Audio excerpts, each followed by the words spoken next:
இப்போ நமக்கு வேத வாக்கியங்கள்லாம் எதுக்காக கொடுத்துருக்குன்னா, ஒரு ரொம்ப முக்கியமான விஷயத்துக்காக. நம்ம தீமோத்தேயுல அழகாக எழுதியிருக்கு, நம்ம தேறினவனா ஆகும்படிக்கு.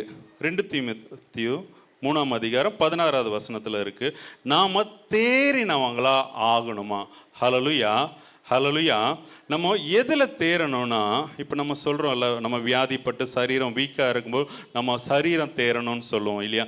இவர் எதை போல நம்ம தேறணும்னு சொல்கிறாருன்னா, ஆவிக்குரிய வாழ்க்கையில், பரலோக சிந்தையில், ஓகேவா, தேவ நீதியிலலாம் நம்ம தேறணும் அப்படின்னு சொல்கிறார். அடுத்தபடியாக எபேசியர் 4ல் பார்க்கும்போது 11வது வசனம் சொல்லுது, கிறிஸ்துவனுடைய நிறைவான வளர்ச்சியின் அளவுக்கு தக்க பூரண புருஷர் ஆகும் வரைக்கும். அப்போ கிறிஸ்து ஒரு வளர்ச்சியில் இருக்கார் இல்லையா, அவருக்கு நிகராக, அதுக்கு ஈக்குவலாக நீங்களும் நானும் பூரண வளர்ச்சி அடையணும்னு சொல்லிட்டு நமக்கு இந்த பைபிளில் சொல்லியிருக்கு இல்லையா. கிறிஸ்துவனுடைய நம்ம தேவனைய அதிகமாக நான் பார்த்துருக்குறேன். அவர் தேவன், நான் மனுஷங்கிற அந்த ஒரு பிரிவு பாகுபாடோட்டையே வந்து பார்ப்பாங்க. ஆரம்பத்தில் நான் இதெல்லாம் கேட்கும்போது எனக்கு ஊழியர்கள் அப்படி தான் வழி நடத்தினானா. ஆனால் தேவன் எனக்கு சொன்ன விஷயம், அவரை போல மாறணும் அப்படின்ட்டு. முதல்ல தேறினவனாக மாறணும், ரெண்டாவதாக அவருடைய அந்த நிறைவான வளர்ச்சிக்கு அளவுக்கு பூரண புருஷர் ஆகணும். அவர் கிறிஸ்துவனுடைய வளர்ச்சிக்கு அளவுக்கு நீங்களும் நானும் வளரணும் அப்படின்ட்டு. அப்படியே ரோமர் 8:29 இருக்கு, அவரை போல, கிறிஸ்து இயேசுவை போல, பிதாவினுடைய குமாரனாகிய கிறிஸ்து இயேசுவை போல மாறுறதுக்கு தான் உங்களையும் என்னையும் அழைச்சிருக்கார். ஹல்லேலூயா. அதே போல நம்ம ஆகணும், அவருடைய கிரியைகள் நமக்குள்ள நடப்பிக்கணும். இதில் நம்ம இன்னைக்கு கீழ்ப்படிதலை குறித்து பார்க்கலாம். ஒரு 5 நிமிஷம் முடிச்சிடலாம், சரியா. கீழ்ப்படிதல் ரொம்ப ரொம்ப ரொம்ப முக்கியம். பிலிப்பியர் 2வது அதிகாரம் எடுத்துக்கலாம், அதில் 7-8 வசனம் வாசிங்களா மைக்கில் யாராச்சும். பிலிப்பியர் 2.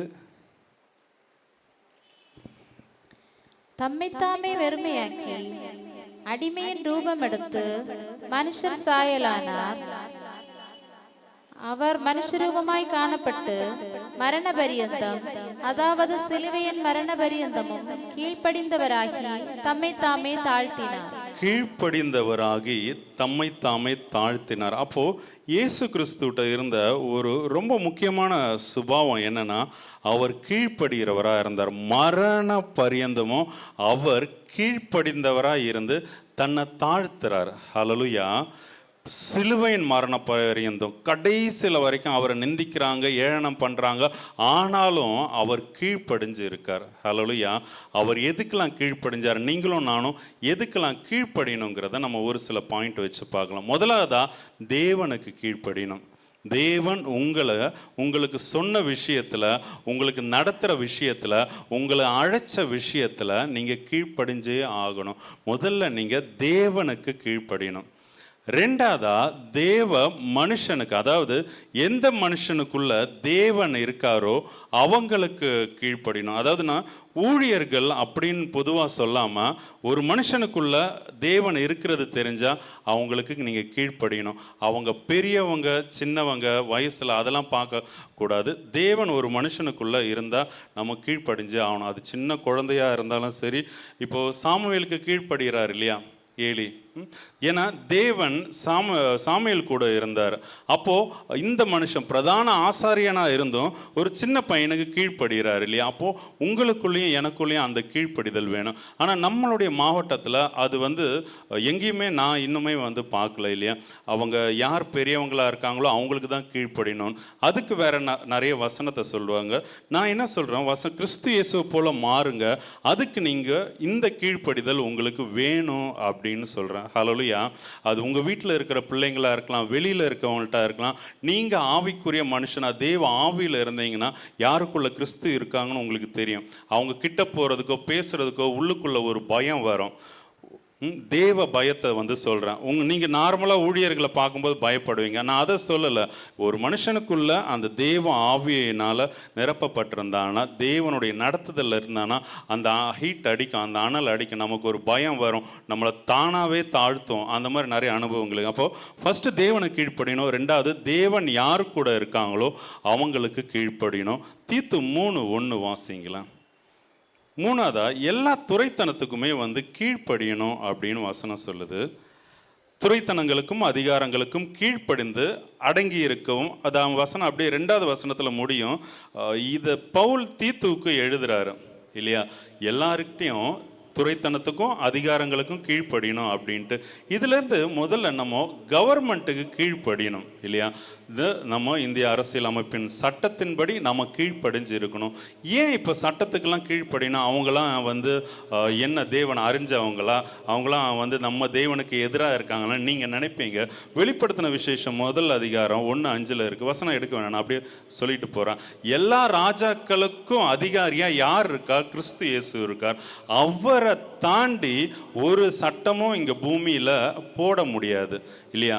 இப்போ கிறிஸ்துவை உடையவர்கள் சரியா இருந்தா நம்ம கிறிஸ்தவத்துக்குள்ள எந்த தடையுமே இருக்காது. நாம சரியில்லாதனால தான் அங்க வெளி மாநிலங்களில் கிறிஸ்தவர்களை போட்டு அடிக்கிறாங்க. நாம கிறிஸ்துவை உடையவர்களா கிறிஸ்துவின் சிந்தையோடு இருந்தா அவங்களுக்கு அது நடக்காது. எனக்கு இதை சொல்லி கொடுத்தது, நீங்களும் அதை முடிஞ்சா ஃபாலோ பண்ணுங்க. ஹல்லேலூயா. அப்போ இந்த கவர்மெண்ட்டுக்கெல்லாம் ஏன் கீழ்ப்படியணும்னா, பிசாசு உங்களை குற்றப்படுத்திடக்கூடாது இல்லையா. தானியேல் சொல்லுவார் இல்லையா, ஏன் சிங்கம் சேதப்படுத்தலை?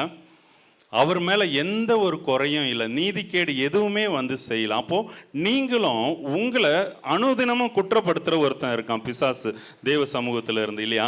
அப்போ அவன் குற்றப்படுத்தாதபடிக்கு நீங்கள் வாழணும்னா அதுக்கு இந்த அரசியல் அமைப்பு சட்டத்தின்படி கீழ்ப்படிஞ்சு தான் ஆகணும் இல்லையா. அப்போது எல்லாரும் கீழ்ப்படுகிறாங்க. அது பவுலாக இருந்தாலும் இயேசு கிறிஸ்துவே கூட கீழ்ப்படிஞ்சு தான் போகிறார் இல்லையா. வரியை கட்டணும்னா ஓகே சரின்னு சொல்லி கட்டுறாரு. எல்லா இடத்துலையும் அவர் கீழ்ப்படுகிறார். ஹல்லேலூயா. 4வதா நீங்கள் எதுக்கு கீழ்ப்படியணும்னா, உங்களுக்குள்ள இருக்கிற அந்த ஆவியானவருடைய அந்த சத்தம் கேட்கும் இல்லையா, அது வசனத்தின்படி இருக்கும். நீங்க இதுக்கு கீழ்ப்படிஞ்சு நடக்கணும். ஏன்னா முதல் மனுஷன் கீழ்ப்படியாமையினால தான் அவன் விழுந்தான் இல்லையா, ஆதாம். 2ஆம் ஆதாம் ஆகிய கிறிஸ்து இயேசு நீங்க வாசிச்ச வசனத்தின்படி அவர் எப்படி அதே கீழ்ப்படியாமைய ஜெயிக்கிறாரு.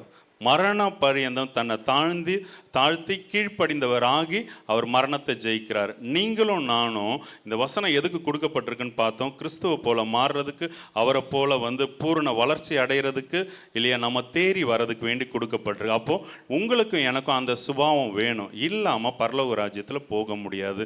நம்ம எல்லாரும் விரும்புகிறது அந்த ஒன்று தான், நம்மளுடைய அல்டிமேட் கோல் அதுதான் இல்லையா, பரலோக ராஜ்யத்தில் இருக்கணும். அதுக்கு கீழ்ப்படுகிறது கண்டிப்பாக முக்கியம். எப்படி கீழ்ப்படுகிறதுன்னு கேட்டால், நீங்கள் காண்கிற மனுஷர்ல இருந்து கீழ்ப்படிங்க சரியா. முதல்ல உங்கள் ஃபேமிலிக்குள்ளே கீழ்ப்படிங்க. 2வது உங்கள் சகோதரர்களுக்குள்ளே கீழ்ப்படிங்க. 3வது உங்கள் சபையில் கீழ்ப்படிங்க.